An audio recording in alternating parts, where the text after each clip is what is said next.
तो क्वेश्चन करते हैं। तो एक ब्लैक बॉडी का टेम्परेचर दे रखा है कितना 2880 केल्विन। ठीक।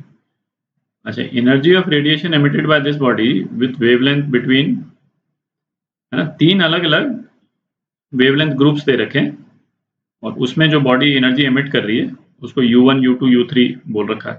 ठीक है। अच्छा, ये वीन्स कांस्टेंट दे रखा है और जो एनर्जीज हैं उसके बारे में कोई रिलेशंस दे रखी है। तो पहले ऐसा करते हैं, जो स्पेक्ट्रल एमिसिव पावर का जो ग्राफ होता है ना, उसको एक बार बना लेते हैं। अच्छा, ये स्पेक्ट्रल एमिसिव पावर का अपन ने ग्राफ तो बना लिया है ना, हर अलग अलग वेवलेंथ पे बॉडी कितनी एनर्जी एमिट कर रही है ये अपन ने बना लिया।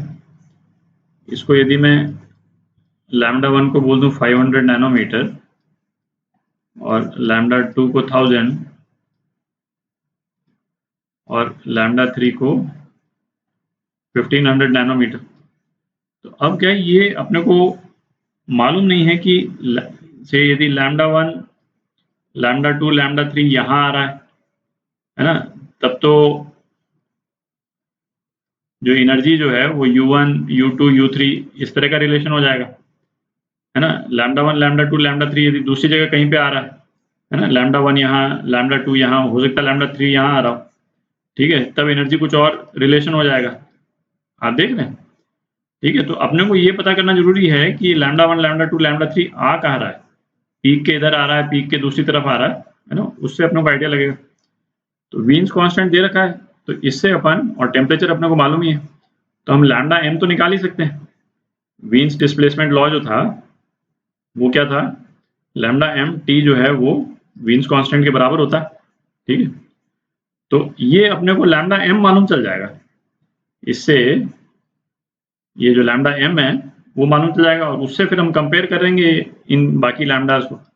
ठीक है, तो λm कितना हो गया 2.88 इंटू 10⁻6 और ये नैनोमीटर में ही दे रखा है। ठीक है, और इजी हो गया हमारे लिए, और 2880। ठीक है, तो ये हो गया आपका 1000 नैनोमीटर हो गया। ठीक है, तो ये डायग्राम थोड़ा क्लीन कर लेते हैं। तो ये λm जो है वो 1000 नैनोमीटर है। ठीक है, और इस वाले केस में ये λ2 के बराबर हो गया, तो ये तो फिर तो क्लियर ही है कि भाई λ1 जो है वो इसके लेफ्ट हैंड साइड में होगा और λ2 जो है वो इसके राइट हैंड साइड में होगा। तो अब अपन रिलेशन निकाल सकते हैं। अच्छा, इसमें ये जो U1 U2 U3 है ये क्या है उसको हम प्रिसाइसली देख लेते हैं, हालांकि आंसर तो अपना इससे भी निकल जाएगा, बट ये जो U1 है अपने को दो वेवलेंथ दे रखी हैं, λ1 और एक, है ना, 499 नैनोमीटर दे रखा है। तो ये जो एरिया है, ठीक है, जो एमिसिव पावर जो है वो क्या होता था, ई लैम्डा डी लैम्डा, उसका इंटीग्रल। तो अपने को ये पोर्शन दे रखा है, ये वाला पोर्शन है, तो और इसकी यूनिट जो है वो वॉट पर मीटर स्क्वायर में। तो ये जो एरिया है ये है आपका U1, हालांकि U1 का इसमें यूनिट नहीं दे रखा, पर U1 की यूनिट जो है वो वॉट पर मीटर स्क्वायर में ये एरिया हो जाएगा। फिर जो U2 जो है वो ये एरिया है। ठीक है, ये जो एरिया बना 999 से 1000 के बीच में, ये U2 है और U3 जो है वो ये एरिया है।